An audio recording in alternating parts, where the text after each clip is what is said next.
Tensions flared up in Manipur state as suspected NSC and IM cadres fired several rounds of automatic weapons at a convoy of oil tankers which were going along with other trucks ferrying essential commodities towards Imphal from Jiribam as the economic blockade in the two national highways continue in the state. A report.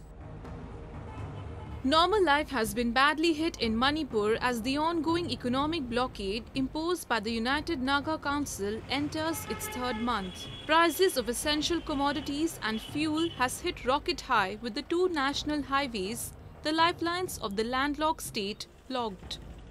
Adding to the ongoing tensions, suspected NSC and IM cadres attacked oil tankers at Avankhul Part 2 village under the Noni police station.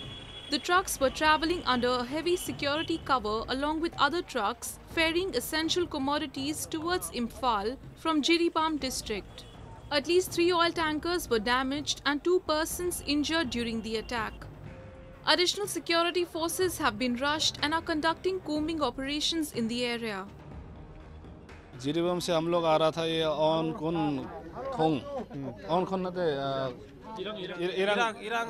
इरांग पुल और इरांग बीच में हम लोग को firing हुआ है।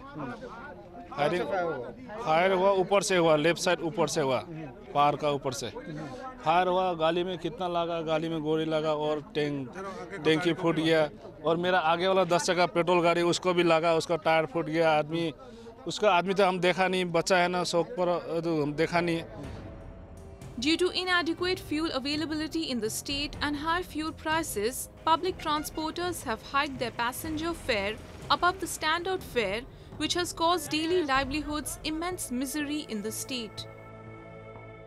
थाव फंगदबदगी अखोई थाव फंगदबी अवाबसु दुम मायोकनै हाइसे तारे अदुगा लोलेनो थाव फंगदबनिना अखोइना ब्लैक तगी मोइना थावजि पुसले हारगसु पमदा पिबिदबा अदुगा ब्लैक तदी मरांग काइना दुम फंगबा मसिना काइ फंगबनो खंगदे अदुगा सगे अखोइना ब्लैक तगी हानजरगा लीटर अमदा अखोइ लुपा चामगी मयादा दुम हाले हाइतारे। Similarly, a sit-in protest was organized by the Protection and Preservation Committee Manipur in the heart of Imphal city, voicing against the ongoing economic blockade in the state. The economic blockade imposed by UNC has been now crossed 80 days, and people are suffering here due to lack of essential commodities and all. So it's our genuine demand that economic blockade should be lifted at the earliest by UNC, or also the government itself should bring out certain measures to bring up political solutions. Crossing more than 80 days, the ongoing economic blockade has brought sufferings and difficulties to the life of the people. The influential United Naga Council imposed the blockade on November 1 against the state government's decision to grant full-fledged district status to Naga-populated Sadar Hills and Jiribam.